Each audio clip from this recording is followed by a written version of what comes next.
and we start moving forward.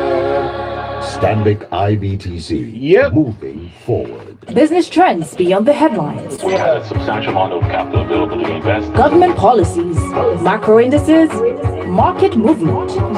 Business Express. 98.1 in association with Stanbic IBTC. Stanbic IBTC. Moving forward with business and all the news relating to how you can invest, make the right decision rather with your business. Actually, Rotus is here, poised to give you just that. Yes, indeed. Good morning, Valentine. Good morning, Lagos. Good morning, Rotus. Yes, to have a conversation with Rotus, actually send your opinion, comments, and observations during the show. Send it to WhatsApp 0809 444 0981. Also on Twitter at Smooth981FM. You can send it with the hashtag BusinessExpress981. And YouTube, youtube.com/Smooth981FM Lagos. We're live. And Yes, we are. I'm pointing at the camera right now. And of course, right on time. Yes, he's right on time. Muyiwa Oni of Stanbic is with us as well. Muyiwa, good morning to you, sir. Good morning, Muyiwa. Thank you. Welcome. All right. So, market activity yesterday, this is 3 days of losses now. The market was down by 0.3%. So far this year, we're down by 1.9%, almost 2%.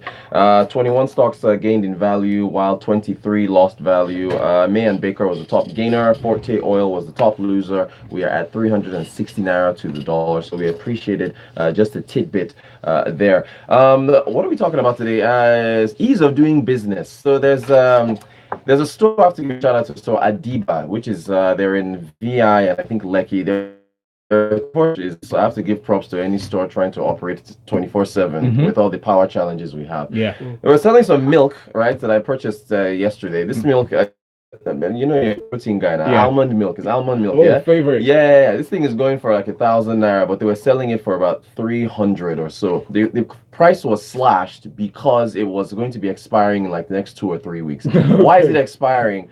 The suppliers that they're dealing with, they have different suppliers who want to sell their products on their store shelves. Said that customs had held this thing for almost a year. Yeah. It was just something that they were complaining. They're like, look, you know, this is it's something that a lot of our suppliers are going through. They're pretty much going to suffer a massive loss on this milk. They have to just slash the price in order to desperately get something. Because they need to let the products go into the market. They need to let it out. Right. If not, the inventory just goes to waste. But here's the question. Why do customs hold products for that long? Like, why? Hey, customs, if you're listening, if you could please come on the show with us and discuss why you do this. Because this is something that happens to a lot of businesses and they can't get their industry out, you know? So in line with that, there's this big story, Muyiwa, Procter & Gamble, yeah? They're apparently shutting down their huge, massive plants that they have in Ogun State.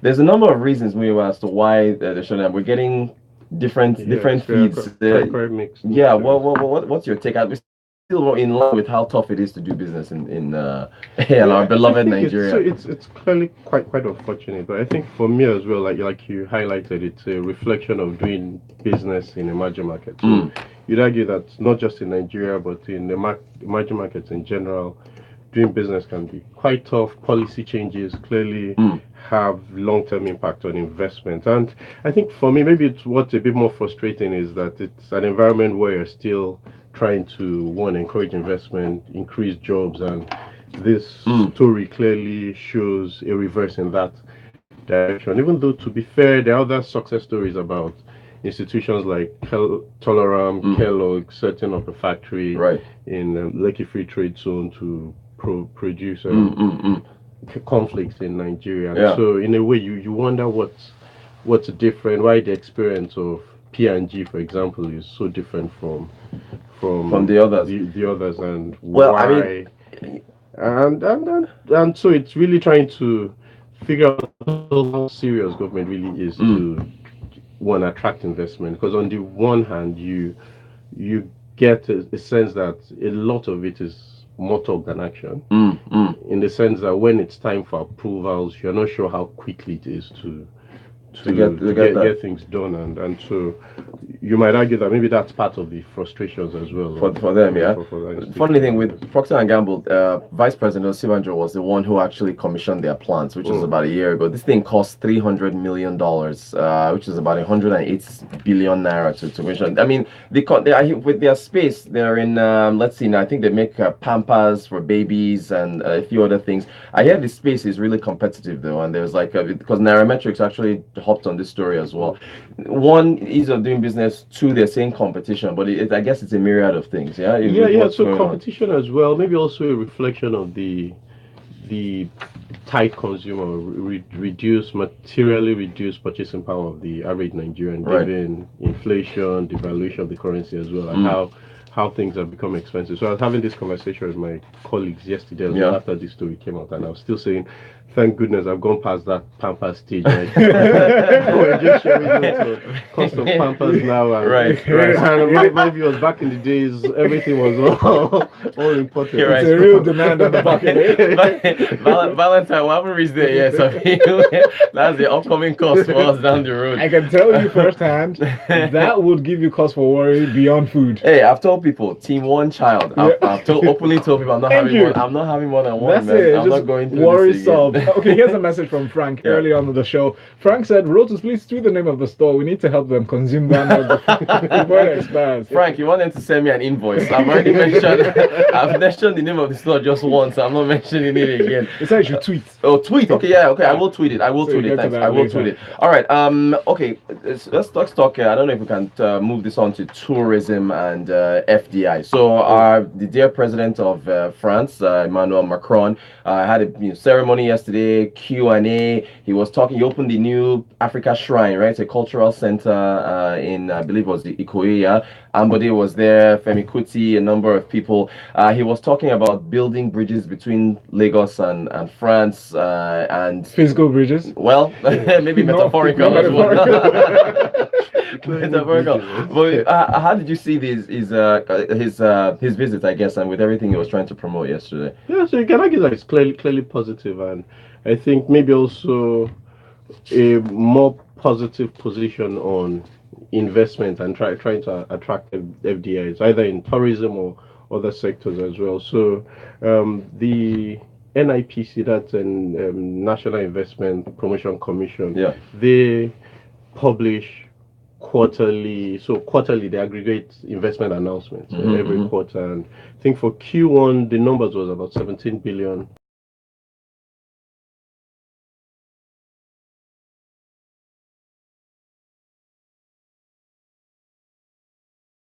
A reflection of increased investment or potential investment that can come into the country, because I think there's that view as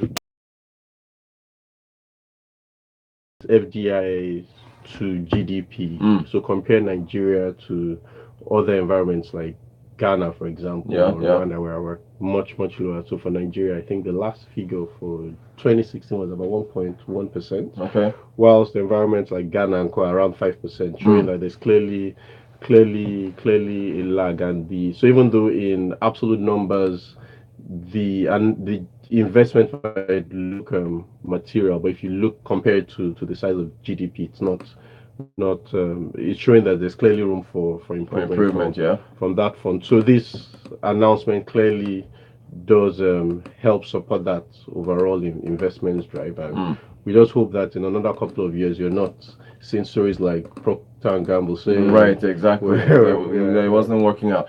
Okay, I'll have to give a shout out to this is a joke, the Emmanuel Macron infrastructure development trip. Valentine, the road, the road. that's how it works. Infrastructure, wherever he travels to, infrastructure magically gets upgraded. You know, see every street in Lagos. I wish you could come to some hospitals and schools so that wherever he visits, they now upgrade the roads. I legit started considering interning at one of these embassies. Yeah, you know, exactly. So they're projecting for the next 15 years. Oh boy. Somebody sent a message. Rotus, do you know the poor Nigerians that the government wants to give their bacha loot? That's the question. The loot, they're saying they want to give it out to 19 states, and they're giving they're breaking it down to like 5,000 naira over 300,000 households or 30,000 households or something like that. But people have pushed back, saying that it discriminates against the other states that are left out and that the money may not get there. So, but I think the government is still going forward with that loot. Yes? Yeah. You really wonder what's driving that application, right? Because what is the source from that region? Or is it they're collaborating with the local councils. But then they're closer to the people and understand their plight. Well, Benga Kamo says, he continues, says, ease of doing business isn't a policy. The security agencies understand. They carry on obstructing everything.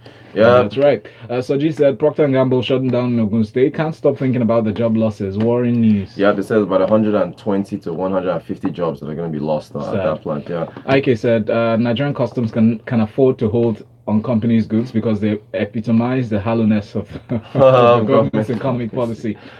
All right, somebody else named another newspaper and the supermarket started 24/7 after You mentioned it. As for Nigerian customs, we can see how they're helping us move forward. Macron should please visit Lekki Phase 2 so the government can help us fix the flooding issue. True, I support that. Yeah. How do you guys see NEM insurance? This is from Daozi. Keep hold or sell? It keeps rising whenever I'm tempted to sell. I've told people, if you're going to invest, you've said this before, you have to be long term in your outlook. The insurance sector, with the insurance sector, a lot of people have said we still need to see more collaborations there.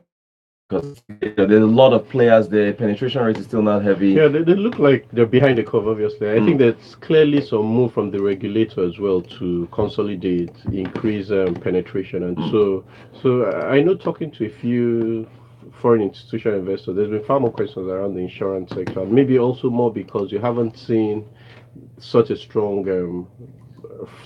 rally or strong improvement in valuations relative to other sectors. Yeah. So clearly you can argue that they could some interesting growth opportunities there. Yeah, I mean, the price is good. I mean, again, before you make any purchases, do consult a broker like Stanbic, yes, before making it. But NEM is a decent stock. I would, if you're going to do it, it has to be long term and hold on for now. Valentine, any other? Yeah, Yinka says, I wish Macron came by the roads in Lagos to Lagos, so he'll come through Judy Beggar. By the way, how does a household qualify as poor? Job seekers allowance in the UK is about £87, remember, and 5,000 naira is making the news. Yeah, Yinka, it's been said that 5,000, I think it was SERAP, the social justice group, who said that the 5,000 is going to do anything. And it's just one-off, right? It's just a one-off. So, I mean, how far is that going to go? And so, Shayo, thank you very much for watching us on YouTube, youtube.com/smooth91FM Lagos. Obajimi Adewale says, Rotus, it's not any policy change or ease of doing business. They know they sell cause it costs. Okay, so cost of doing business. my pitching is epic. All right, guys. Is that all the time we have? Yeah. Okay, great. You know what? As long as messages carry the show, that's great. Thank you everybody for your messages. Muyiwa Oni of Stanbic, thank you for joining us as well today. Thank you so much. Lagos, coming up next, your choice of music, great songs actually line up. Bruno Mars, Casey and the Sunshine Band, and Mary J. Blige coming up next here. Smooth Breakfast. Beyond the headlines. We had a substantial amount of capital. All these pages are printed.